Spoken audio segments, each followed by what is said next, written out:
Is it ever appropriate to fight in front of your kids? All right.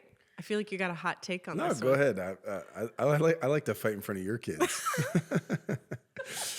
You want to go first or second? No, I can go with it. That's fine. No, I do think so. Now, I think it also depends on what your definition of fight is. I don't think it's ever appropriate to scream, name call, hit, any of that kind of stuff.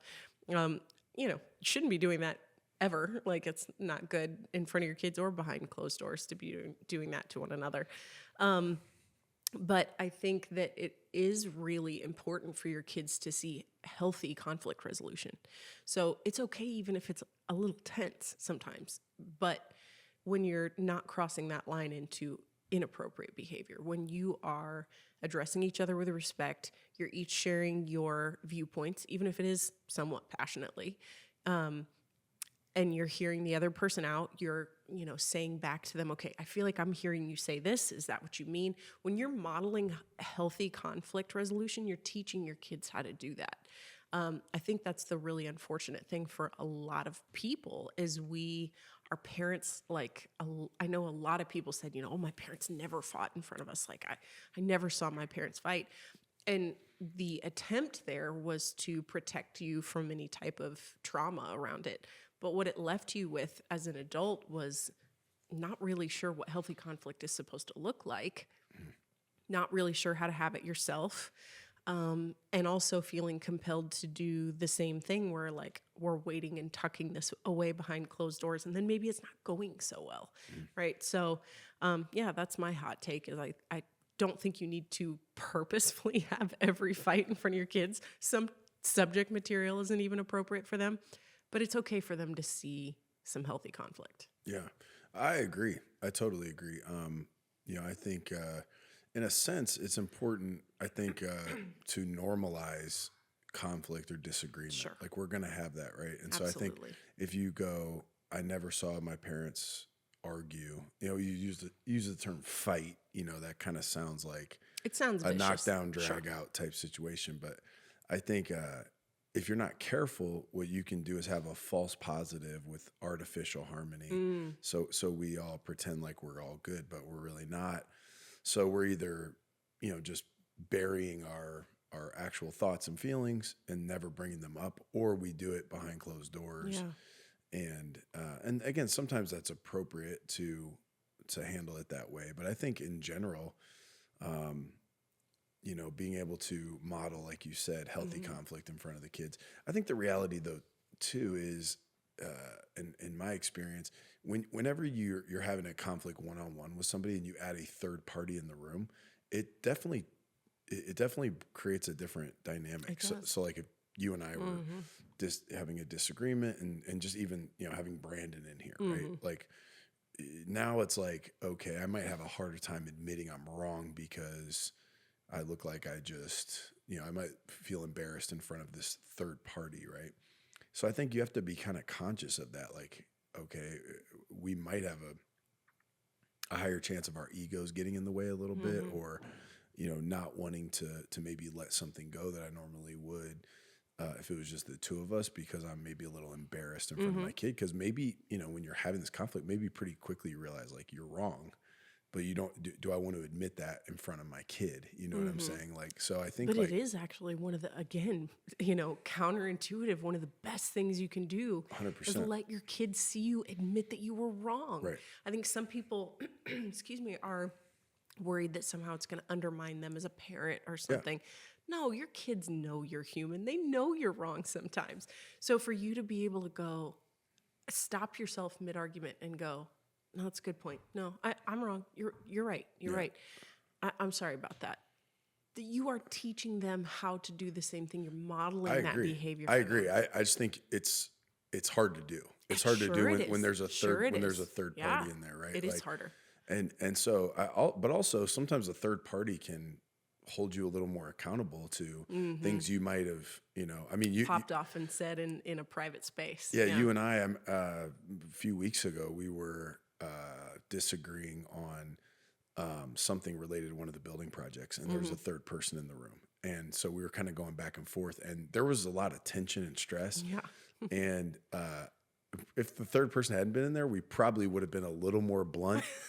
And yet that third person did kind of like Yeah. force us to like kind of be on our best Have a behavior. little more A diplomacy. little more Yeah. diplomacy, more respect for each other, right? So I think like, you know, to be good. careful about what you say. I think Yeah. sometimes it's just the two of you, you just let it fly. And it's like, yeah, that's hurtful, you know? So I think like, I don't know. I think if you handle it the wrong way, yeah, it could be traumatizing to your kids and teach them wrong behaviors. But if you do it right, I think it's absolutely formative. Yeah. And because the reality is whether they get married or not, and they likely will, but even if they don't, they're going to have significant relationships. They're going to have conflict. They're going to have differences of opinion, disagreements. And Work I'll I'll be honest. so many. I've seen in the workplace over the years, Yeah. like most people don't know how to have healthy conflict. I see it all the time. People who like, they either don't have it at all, or when they do, it's like full tilt. And it's like, how do you work through this in a way?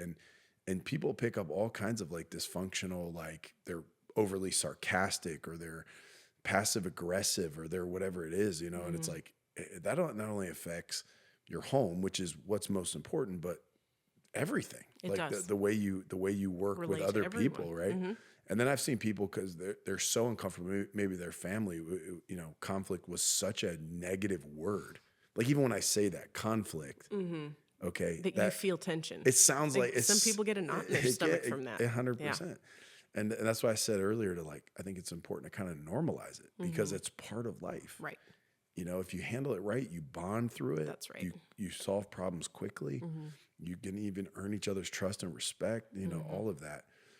But I've seen people who they had such negative feelings around conflict itself that in the workplace, they end up making mountains out of molehills. They end up burning bridges with people. They bounce job to job. They can't stick anywhere because once you're in there long enough, eventually we're going to rub each other the wrong way. Eventually we're going to do important work that we all feel strongly about our opinions. How do we work our way through that?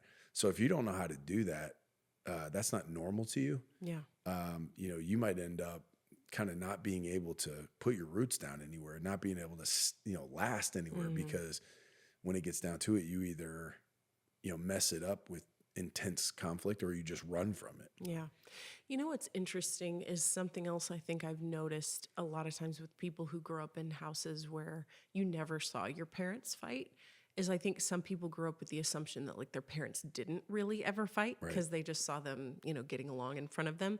And so then it kind of, it causes them to have, even if it's subconscious, this unhealthy expectation that they won't have conflict. Like a good relationship doesn't have conflict.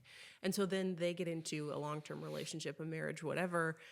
And when they start hitting some bumps and you guys are disagreeing on things, I watch people freak out. Yeah. And they're like, well, this is clearly like not good and this relationship is not working. Well, no, you guys maybe don't see eye to eye on a few things and you're working it out. But just because you're not agreeing on absolutely everything and you are having conflict doesn't mean that you guys are like absolutely wrong for each other and should never speak again. Yeah. Your parents had those conflicts behind closed doors, or quite frankly, maybe they didn't ever have the conflict outright and they just had a really distant relationship. And it affected their intimacy, That's their relational intimacy, right? So here's another thought too, like to add to this conversation. So, okay, so I'll think from a dad's perspective. So I'm a man, I'm a dad, and there's a part of you as a dad, a little bit selfishly, but it's not like evil, but like you want to be your kid's hero, right? So you want your kids to go, oh, my dad, he's a force of nature.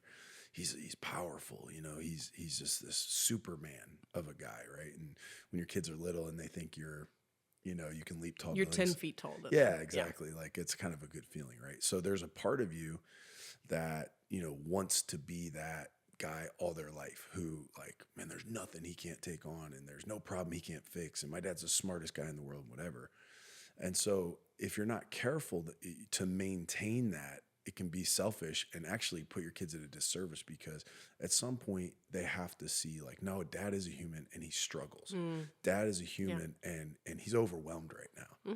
Right. And if you're so intent on protecting that image to your kids that they have to think that, you know, that I'm rich and powerful and strong and smart and I'm Superman. then instead of letting them into your humanity and even see see your weakness, it equips them to deal with their own. So I'll wrap this last thought up.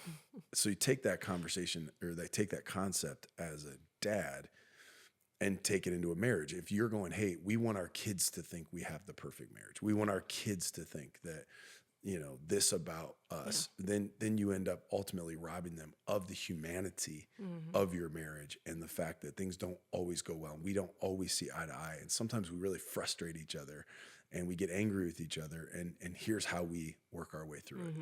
So I think, don't do it haphazardly, but do it intentionally. Sure. Step back and go, how could we, use some of these conflicts as an opportunity to walk our kids through it. And I'll say this last thing. If you mess it up, so you do cross the line, you do something you shouldn't do. You call somebody a name, or you talk down to them or whatever. Go back and apologize to your kid. Hey, you know what? I said, apologize to your spouse, obviously, but then go back and say, you know what? I was talking to mom the other day. I said some stuff. That was totally out of line. Totally out of line. After I had a chance to reflect on it, I was embarrassed of what I said. And I went and talked to mom, and I made that right with mom, and she graciously forgave me. But I said that in front of you, and I should have never said that, and you shouldn't either. And I'm going to do my best to do better. Yeah. So if you mess it up a little bit, go back. And again, that's a profound lesson Huge. to them as well. Yep.